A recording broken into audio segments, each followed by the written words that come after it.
Earth was banished from the Council, so they built their own empire. The Grand Galactic Council was a venerable institution.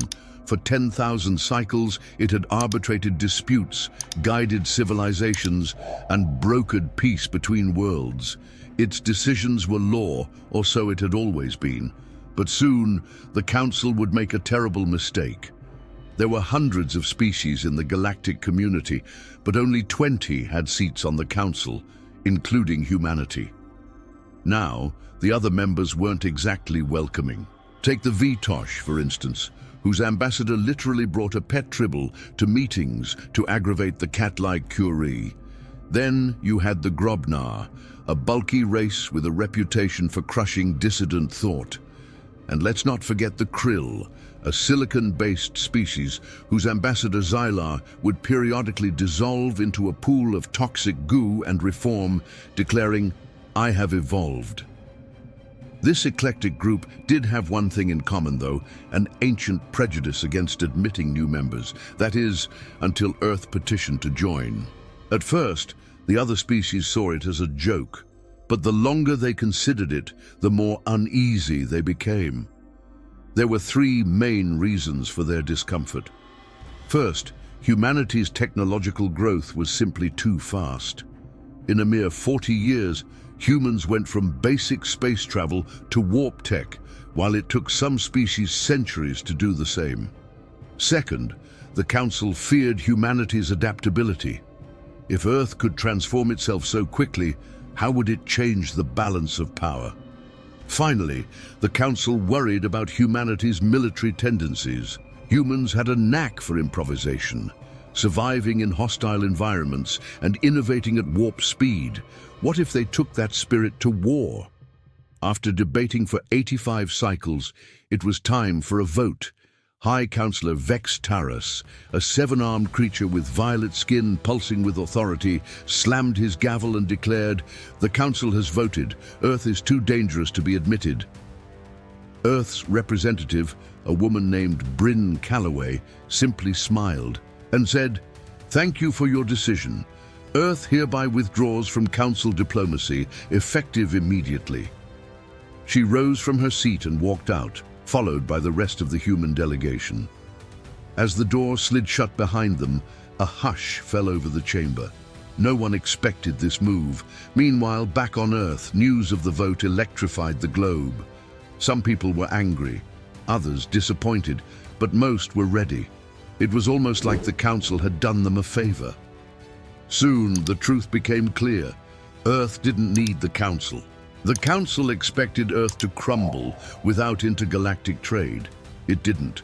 Within weeks, trade routes shifted away from Council worlds. At first, the Council dismissed it as shock. Surely Earth's economy would collapse soon, right? But months passed, and Earth's economy boomed. More than 90% of Earth's contracts with Council worlds were cancelled, but trade didn't stop. It was rerouted. Something big was happening off the Council's scanners. In under 60 days, humans built a gigantic space station on a remote outer rim world, complete with docking bays, high-tech sensors, and an industrial core. It was like a beehive suddenly sprouted in the middle of nowhere. But that was just the beginning. As the Council dug deeper, it uncovered evidence of a silent revolution. Before the vote, Earth had quietly prepared an alternative network of trade and technology, essentially building a parallel galactic infrastructure. But how could they have done it without the Council's knowledge? The answer shocked the galaxy. Earth didn't need the Council. They used the rejection as an excuse to strike back. While the Council debated Earth's membership, Earth quietly built a massive trade hub in the remote outer rim.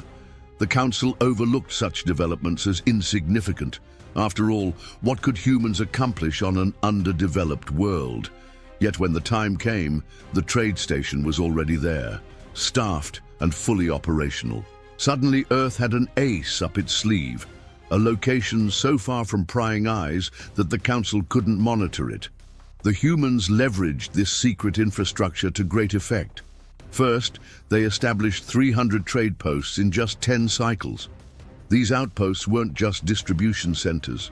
They were portals to Earth's vast industrial capacity.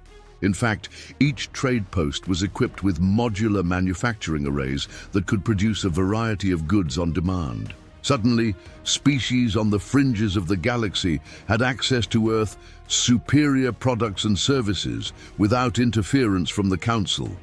But the humans didn't stop there. They continued expanding their reach by building docks, streamlining trade, and even establishing new colonies. And all the while, they were sharing cutting-edge tech with allied planets, tech that the Council had kept under wraps for centuries. The Council's grand plan to contain Earth's influence backfired spectacularly.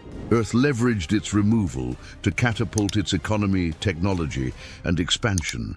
The Council watched in disbelief as humanity's dominion grew around them. But the worst part was that Earth didn't just succeed despite the Council. It succeeded because of the Council. Earth used the Council's resistance as justification to unite the galaxy against oppressive bureaucracy. They promised freedom from tariffs, quotas, and regulations. And the galaxy listened. Within a few cycles, Earth attracted dozens of planets eager for a slice of the action. Among them was Alaris Prime, a world famous for its utopian society and advanced tech. Yet even Alaris felt the pull of Earth's rising star. Other worlds followed suit, many of them abandoning centuries-old Council affiliations. The tide was turning. As more and more worlds defected, the Council panicked. How could they stop Earth's rise? Clearly, economic sanctions wouldn't work. So the Council opted for a more direct approach. They would show Earth the consequences of its betrayal. But before we move on, make sure you subscribe for more amazing science videos. The Council launched a surprise attack on a human trade post. Their fleet descended on the defenseless colony, eager to send a message. The Council fleet arrived at the trade post, expecting an easy victory. To them, a small colony couldn't possibly defend itself. But they were wrong. Terribly wrong. As the Council fleet approached the trade post, they found themselves facing an unexpected barrier. Thousands of civilian ships had formed a peaceful blockade, preventing the fleet's entry. Confused and outnumbered, the Council hesitated, giving the humans time to activate their plan. Earth had anticipated this move, programming the colony's computers to detect any hostile fleets. The moment the Council attacked, the computers activated, hacking the fleet's navigation and targeting systems. The humans didn't just defend themselves, they disabled the Council fleet's weapons and reprogrammed them for defense only. Then, to the astonishment of the Council, Earth offered to help repair their damaged engines. The Council generals were torn. Should they fight? It seemed futile. Repairing their fleet would take months, and during that time, Earth could easily reinforce its defenses. Surrender felt like defeat, yet continuing the battle meant certain destruction. In the end, they surrendered. The Council generals laid down their arms, acknowledging Earth's superiority. They had underestimated human resilience, efficiency, and ingenuity. It was a humiliating defeat, but it was necessary. In the aftermath, the Council crumbled. It no longer held the power it once did. The once proud members now grappled with the consequences of their actions. Earth didn't just win the war, it reshaped the galaxy. High Counselor Vex Taras, who once embodied the Council's power, was later seen filling out a citizenship application for the Human Alliance. His violet skin was dull, his 7 arms drooping with defeat.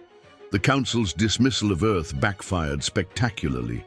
It had ignited a revolution that swept through the galaxy. In the end, Earth's minister toasted with champagne to the Council's memory. "Here's to the Council," he said. "May their incompetence guide us all to a prosperous future." Thanks for watching. See you next time.